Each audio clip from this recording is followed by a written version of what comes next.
if your neck feels like it's going further and further forward, how long is it going to take to fix it is the question that I'm going to answer in this video. Let's explore why the neck keeps going forward and forward. Chances are that forward head is happening as a result of your devices. How often you use your devices, how you're using the devices, that includes your phone and your computer. I'm not a big fan of laptops or iPads, mostly iPads, worse than laptops, because you have to look a lot lower than you have an option for to put up at an eye level. I'm gonna get into this, but if you find yourself on your laptop or iPad, try to find an alternative. But that is definitely playing a role. Another big role that's happening is you're using your neck flexors a lot more than you need to, and the back of your head muscles are not getting to practice their talent. What ends up happening there, therefore, is you're keeping your neck in its, basically not to go so far forward by blocking the front of the neck muscles and shoving it back.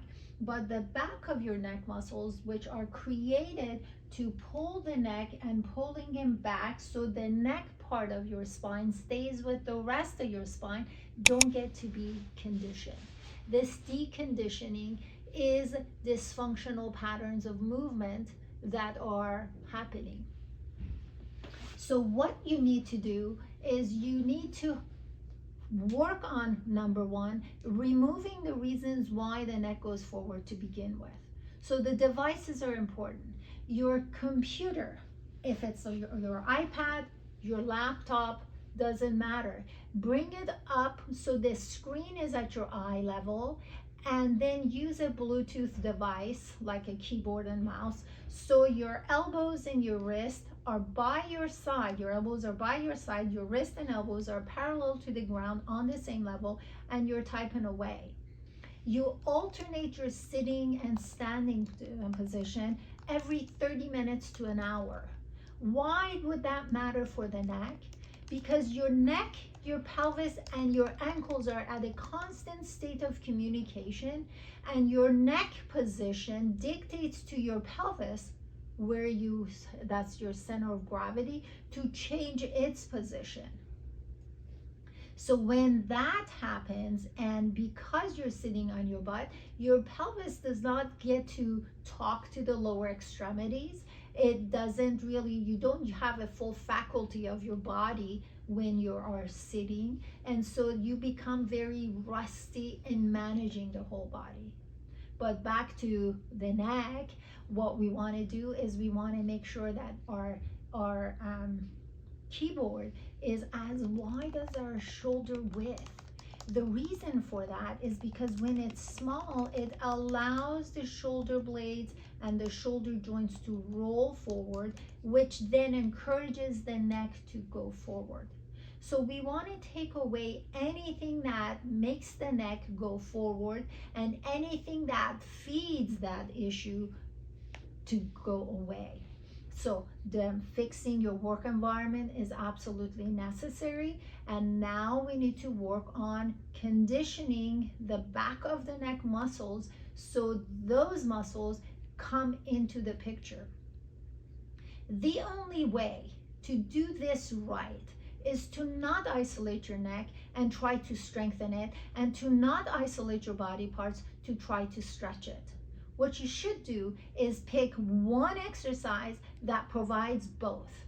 So the question is, what exercise is that?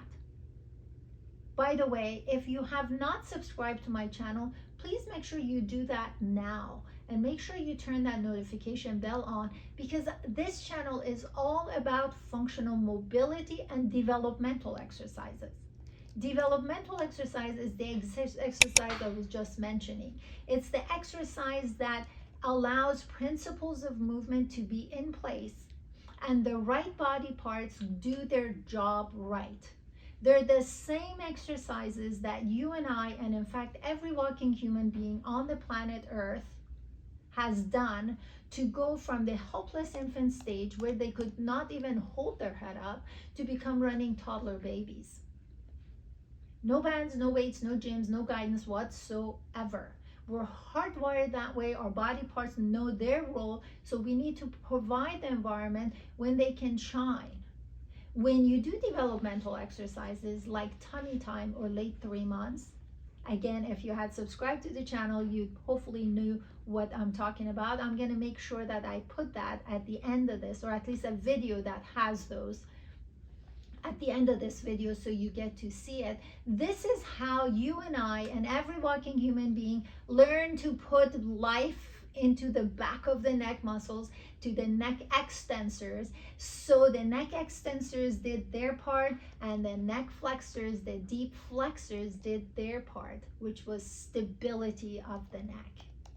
So make sure that you go to those 2 videos I put at the end, and also subscribe to the channel.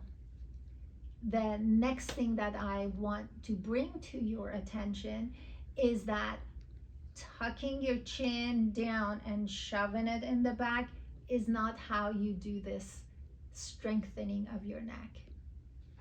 Make sure you take away the reason why the neck goes forward, and also go and give your body what it needs to go back functioning properly. It's all about doing the move right. You cannot strengthen your body if you don't have proper mechanics in place. You cannot build a 10-story building on a base that's basically placed on a swamp. Remember that. Thank you so much for watching, and until next time, take care.